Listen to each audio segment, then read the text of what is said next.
Bom dia, moçada! Tudo bem com vocês? Aqui quem vos fala é o professor Eugênio Bastos, canal Geogênio, a serviço dos alunos que gostam de estudar e passar em concursos.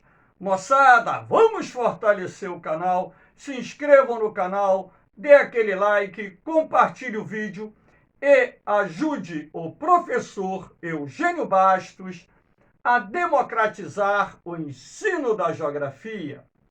Moçada, no nosso encontro de hoje, iremos falar sobre técnicas de conservação do solo. Lembrando que esse assunto já caiu inúmeras vezes em provas de concursos, sobretudo vestibulares. O assunto já foi cobrado N vezes no Enem e em outros vestibulares realizados Brasil afora, sendo também um assunto cobrado em concursos militares. Espero que gostem do nosso encontro. Havendo qualquer dúvida, deixe lá na parte dos seus comentários a sua pergunta, que eu terei a máxima satisfação de respondê-la. Vamos lá, moçada! Aqui nós temos a primeira técnica de conservação do solo, que é a técnica do terraceamento. Essa técnica, na verdade, se desenvolve nas encostas de morros e montanhas. É uma técnica milenar desenvolvida, portanto, há milhares de anos atrás. De acordo com as pesquisas realizadas, os terraços mais antigos existentes no mundo datam de 8.000 anos, sendo uma técnica muito comum, praticada no sul, sudeste e parte da porção oriental da Ásia, numa região denominada Ásia das Monções. Também essa técnica se faz presente no sul da Península Arábica e até mesmo aqui na América do Sul, nas encostas da Cordilheira dos Andes, onde os Incas, um povo pré-colombiano que habitava a América do Sul antes da chegada dos colonizadores europeus, também desenvolveu a técnica do terraceamento. Inclusive, na histórica e turística cidade de Machu Picchu, é possível você observar alguns terraços nas encostas da Cordilheira dos Andes. Aqui no Brasil, essa técnica é mais utilizada nas encostas de morros localizados em regiões serranas que são cortadas por estradas como forma de proteger as rodovias dos riscos de deslizamento de barreira, sendo assim também uma técnica utilizada em algumas áreas urbanas para proteger as encostas e as moradias que se encontram na área de riscos de deslizamentos que possam causar não só danos materiais, assim como perdas de vidas. Aqui nós temos esse esquema, esse desenho feito por mim, para mostrar a encosta de um morro. Repare que o morro foi cortado em degraus. Na verdade, aqui nós temos degraus ou patamares. Nas extremidades, você tem uma mureta de rocha. Aqui você tem uma valinha para escoar o excesso de água. E nessa área você vai cultivar grãos, principalmente grãos, podem ser cultivados arroz, milho, qualquer tipo de grão, assim como também você pode cultivar hortaliças dos mais diferentes tipos, enfim. Lá no sul e sudeste da Ásia, por exemplo, eles utilizam muito os terraços para o plantio de arroz. Vamos ver essa imagem a seguir. Então, essa imagem aqui é dos terraços localizados na região da Ásia das Monções, onde é possível perceber a água da chuva retida nos terraços, onde também se observa as muretas de contenção que evitam que essa água ela passe para os terraços inferiores e, sendo assim, o excesso dessa água será escoado por um ponto comum da encosta, reduzindo em muito os riscos de deslizamento ou escorregamento do terreno e também reduzindo em muito a perda do solo por parte da erosão superficial, também chamada de erosão laminar ou erosão de lençol. Então, quando se cobra a técnica do terraceamento em provas de concursos, normalmente a região dada como referência é a chamada Ásia das Monções, uma vez que não existe nenhuma região do planeta onde se utilize tanto a técnica do terraceamento como as regiões sul, sudeste e porção oriental do continente asiático. A segunda técnica que nós vamos ver aqui, a plantação em curvas de nível. Aqui nós temos uma imagem aérea de uma elevação, ou seja, de um terreno ligeiramente acidentado, composto por morros ligeiramente arredondados, onde se percebe a plantação obedecendo às curvas de nível do terreno. Essa técnica de plantação em curvas de nível é uma técnica de alta eficiência para a proteção do solo, não só da erosão, uma vez que a plantação em curvas de nível reduz em até 98% a perda do solo provocada pela erosão laminar ou de lençol, que é aquela erosão que se processa na superfície do solo, causada principalmente pelo escoamento superficial da água da chuva. Lembrando que a erosão laminar também é causada pelo vento, em algumas regiões do planeta é causada pelas geleiras, pela movimentação das geleiras em si. Então, nesse caso aqui, o produtor ele deve cultivar lavouras de longo ciclo produtivo, aquelas que não precisam ser renovadas anualmente, de forma que a lavoura ela proteja o solo da erosão laminar ou de lençol, uma vez que o enraizamento dessas plantas ajudará a fixar o solo e reduzirá o impacto do escoamento superficial da água da chuva. Além de reduzir em até 98% a perda do solo por intermédio da erosão laminar ou de lençol, essa técnica também reduz e muito os riscos de escorregamento do terreno, sendo assim, evitando que os produtores rurais percam áreas importantes de onde eles vão tirar o sustento da propriedade, ou seja, os recursos necessários para manter a propriedade produtiva. Aqui no Brasil, a técnica de curvas de nível está muito bem difundida em várias áreas do território, sobretudo naquelas áreas onde hoje se adota a chamada agricultura moderna.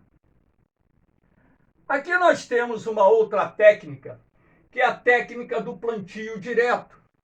Essa técnica do plantio direto vai na contramão da queimada, porque a queimada é uma prática ainda muito utilizada, não só no Brasil, como em várias partes do mundo, com o objetivo de limpar o terreno, objetivando o preparo da terra para a produção agrícola.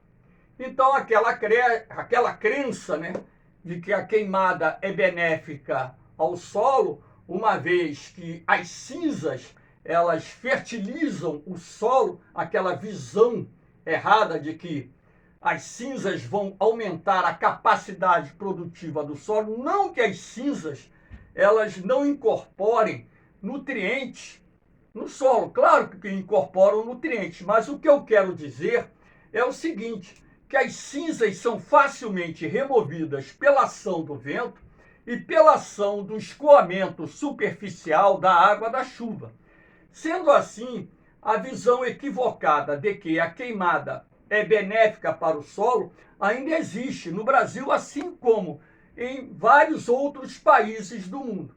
Só que nos últimos anos, podemos assim dizer, nas últimas 2, 3 décadas, né, o plantio direto começou a se desenvolver, ou seja, a se expandir no território brasileiro, assim como em outras partes do mundo. Qual é a ideia do plantio direto? Ora, se você vai fazer o roçado de uma mata, de uma vegetação savânica ou de cerrado, por aí vai, por que você tem que queimar essa massa vegetal morta se essa massa vegetal, ao se decompor, irá enriquecer o solo com humus, matéria orgânica decomposta? Então a ideia é você manter a massa vegetal morta derivada de um roçado anterior ou de um desmatamento, que nós também podemos chamar de roçado, dependendo de como ele se processe, e deixar essa cobertura sobre o solo. Essa cobertura de massa vegetal morta que fica depositada sobre o solo, normalmente a gente chama de serrapilheira. Então aqui você vai observar restos, né, de colheitas anteriores cobrindo o solo. E aqui nós temos a lavoura sendo cultivada sobre essa massa vegetal morta que está cobrindo o solo.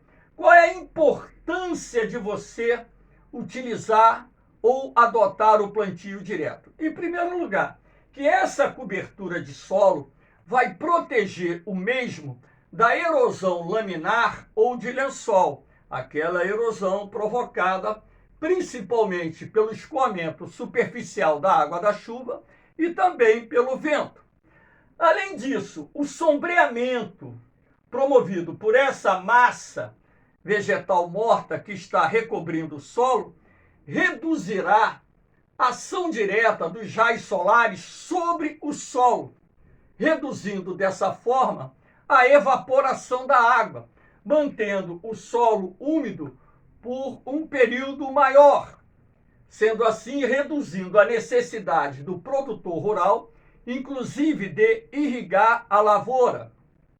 Abaixo dessa massa vegetal morta, você encontrará uma grande quantidade de organismos vivos.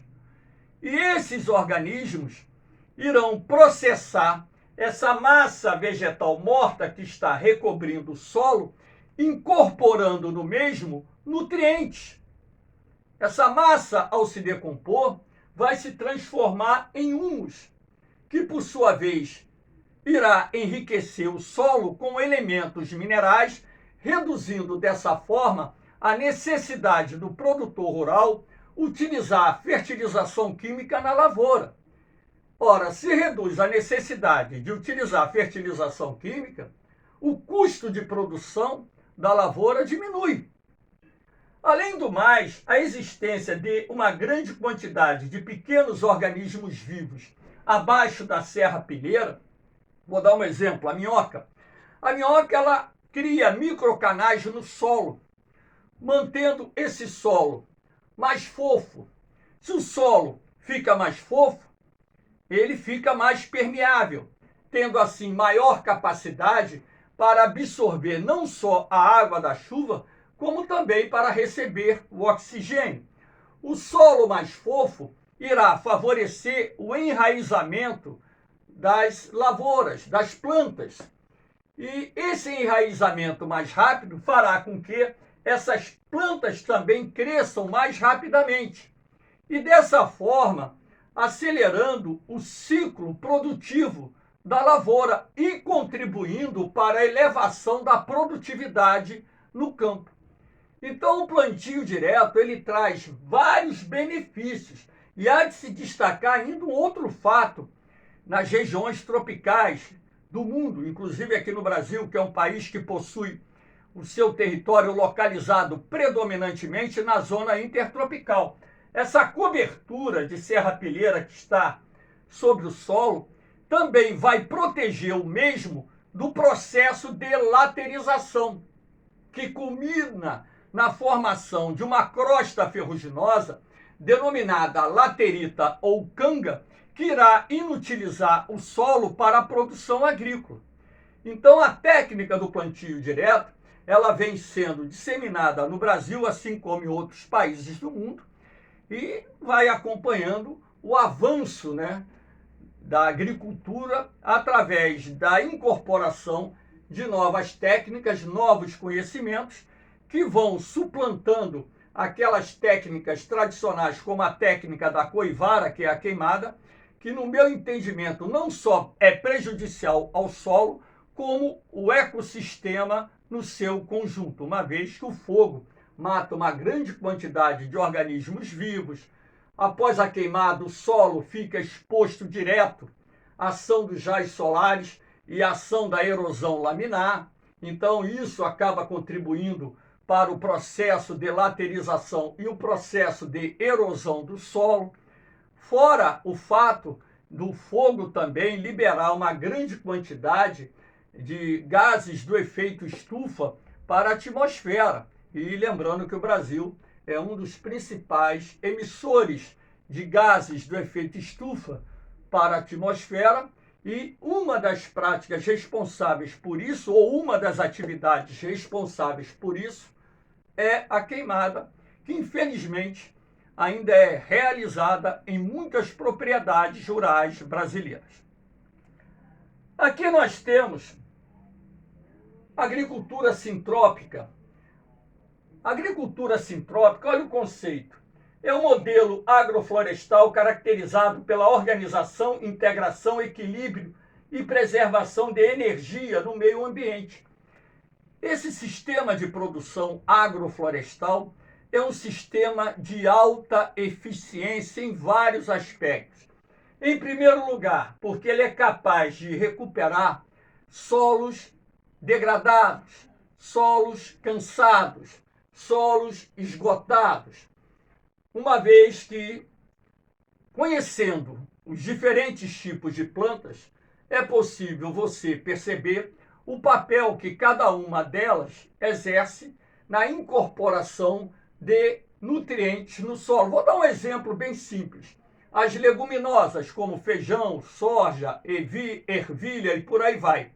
As leguminosas têm capacidade de absorver o nitrogênio na atmosfera e introduzi-lo no solo. Então, reduzindo a necessidade, por exemplo, do emprego de fertilizantes à base de nitrogênio na agricultura. Então, existem plantas das suas mais diferentes naturezas que têm essa capacidade de introduzir componentes ou elementos minerais no solo, recuperando áreas degradadas, solos esgotados e transformando-os em solos produtivos. Então, quando você fala em agricultura sintrópica, é um sistema agroflorestal que permite você utilizar uma lavoura bastante diversificada. Quando a gente fala lavoura diversificada, estou me referindo no cultivo de hortaliças, leguminosas, o cultivo de frutas, o plantio de árvores para fins comerciais, enfim, o plantio de legumes. Então, uma variedade muito grande de produtos que você pode cultivar na terra de forma a garantir não só receita o ano todo, como também, através da sinergia, criar um ambiente ecológico favorável à proliferação das espécies, à manutenção do ecossistema e também o controle de doenças através do chamado controle biológico, que evita que o produtor rural utilize agrotóxicos ou defensivos agrícolas nas lavouras.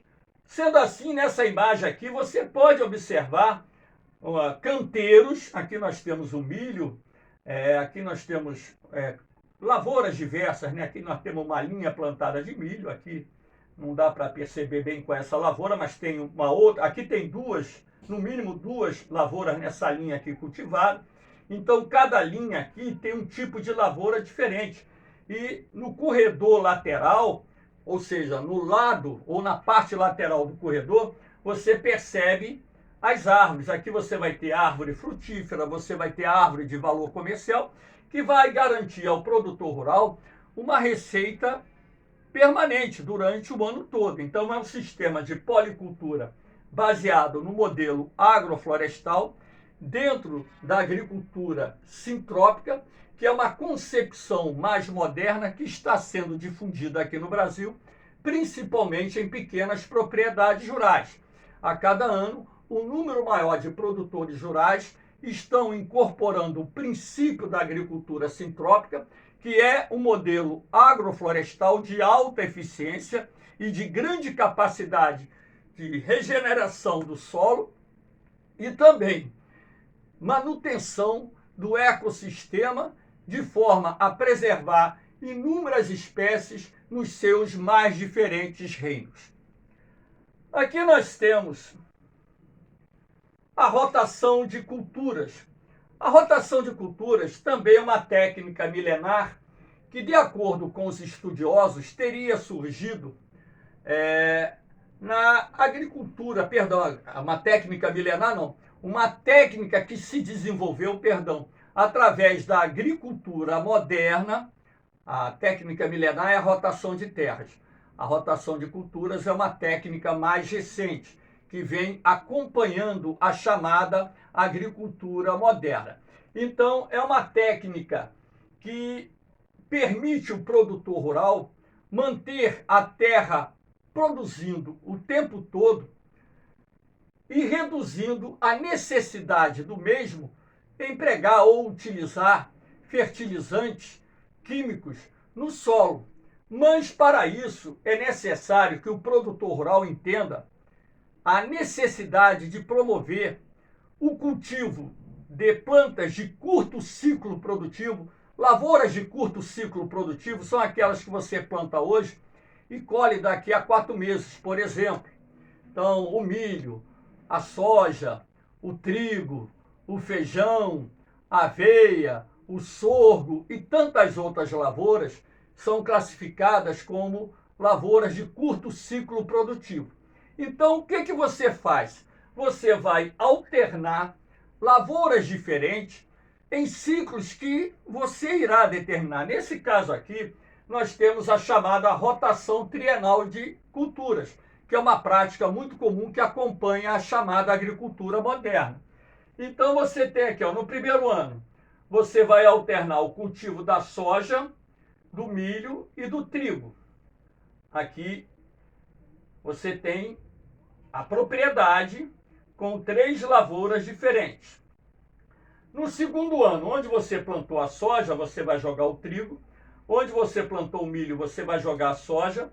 E onde você plantou o trigo, vai jogar o milho.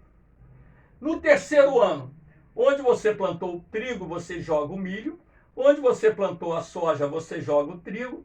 E onde você plantou o milho, você joga a soja. Então, você está alternando lavouras diferentes na sua propriedade, de forma a mantê-la produtiva, reduzindo a necessidade de gastos com a compra de fertilizantes químicos. E, ademais, através da incorporação do plantio direto, você ainda reduzirá ou eliminará por completo a necessidade de utilizar esses fertilizantes químicos. Então, a terra ela vai permanecer produtiva por um tempo indeterminado, graças à rotação de culturas. Mas, professor, por que isso? Porque cada lavoura retira do solo determinados nutrientes. A soja, por exemplo, ela pertence à família das leguminosas. É uma planta que tem a capacidade de introduzir o nitrogênio no solo, razão pela qual, inclusive, a soja é apelidada como adubo verde, não só a soja, feijão, ervilha, macuna preta e tantas outras plantas que pertencem à categoria das leguminosas. Lembrando que o ideal dentro da rotação de culturas é que após a colheita e a feitura do roçado, a matéria vegetal morta permaneça cobrindo o solo, não só para protegê-lo da erosão, assim como também para que, através da lenta e progressiva decomposição da massa orgânica morta, nós tenhamos a produção do humus, que vai enriquecer o solo com elementos minerais, eliminando dessa forma a necessidade do produtor rural utilizar a fertilização química. Aqui nós temos um outro desenho mostrando a rotação de culturas. Aqui eu montei esse desenho aqui com 4 lavouras diferentes. Nós temos a soja, nós temos o milho, nós temos o trigo, aqui nós temos a aveia. Então, 4 lavouras diferentes no sistema de rodízio, de forma a garantir a produtividade do solo, elevando o lucro do produtor rural.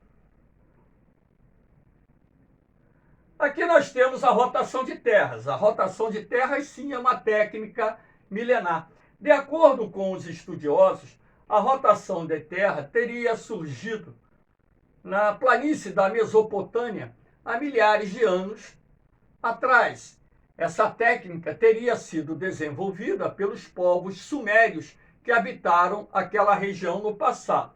E os europeus levaram essa técnica para a Europa e dali essa técnica acabou se difundindo em várias partes do mundo. Então, na rotação de terras, você divide a propriedade em várias partes. Nesse caso aqui, eu dividi a propriedade em 5 partes.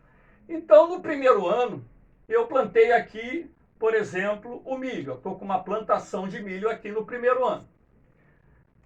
No segundo ano, a terra está descansando com a criação de gado. Nós chamamos isso de pousio, repouso, descanso. Por que você deve introduzir o gado? Ora, se você vai colocar a terra em repouso, em descanso, para que ela recupere a sua capacidade produtiva, o ideal é que você plante aqui um pasto e introduza a pecuária, não só como forma de complementar a renda da propriedade rural, assim como as fezes do gado irão ser depositadas sobre o solo e, ao se decomporem, irão se transformar em humus, fertilizando a terra. Aí o aluno vai me perguntar assim, ou até mesmo um produtor rural, mas professor, esse gado não vai gerar compactação do solo? Sim, essa compactação do solo vai se processar superficialmente. Essa compactação não é uma compactação que atinja uma profundidade grande, é uma compactação superficial. Então, quando você for utilizar a terra para o plantio de novo, o que é que você faz? Você passa o arado, seja ele o arado animal ou seja ele o arado mecânico, e dessa forma você conseguirá descompactar o solo, permitindo assim a sua utilização para a produção agrícola. Então repare que 4 partes da propriedade estão em pousio, descanso, que nós chamamos de repouso, com o gado sendo criado. Sendo assim, o produtor tem uma renda complementar através da venda do leite, através da venda da carne, do couro, além do ganho do solo, na medida em que um boi adulto ele deposita algumas dezenas de quilos de bosta, vamos dizer assim, né? Esterco animal diariamente no solo. Então, se você estender isso para um período de 4 anos, a cobertura de solo com fezes animal, ela acaba tendo uma proporção significativa e esse material, ao se decompor, irá se transformar em humus, enriquecendo o solo com elementos minerais. Então, a rotação de terras moderna, ela recomenda que você faça esse sistema aqui, ou seja, divida a sua propriedade em algumas partes, cultiva uma parte de cada vez, mantendo as demais em repouso, descanso, e nas áreas em descanso ou pousio, você plante um pasto e crie um animal qualquer. Normalmente, você tem a criação de boi. Aqui nós temos, mais uma vez, a imagem da rotação de terras, agora uma imagem real. Aqui nós temos uma área de pastagem à frente e uma plantação de milho no fundo. Então, claro que aqui existe uma cerca, o mourão aqui, ó, um mourão com arame, né, para impedir que o gado invada a plantação de milho. Então, nada melhor do que essa imagem para representar a rotação de terras na sua essência. Uma técnica que também é utilizada, não é mais aquela técnica primitiva como existia no passado em vários países do mundo. A rotação de terras hoje, ela incorpora novos conhecimentos da ciência agrária, sendo esta técnica também importante no processo de preservação do solo. Moçada, espero que vocês tenham gostado do nosso encontro. Dê aquele like, se inscrevam no canal, compartilhe o vídeo. Você sabe por quê? O canal Geogênio, ele não foi criado tendo interesse econômico. O canal não foi e não será monetizado. Esse canal é de apoio aos alunos. Eu tenho 40 anos de experiência no magistério, trabalhando com turmas de vestibular e turmas preparatórias para concursos militares. Essa experiência acumulada durante esses 40 anos de magistério, no final da minha vida, no final da minha carreira, está sendo utilizada para fornecer a você um recurso que permita você conseguir ter um melhor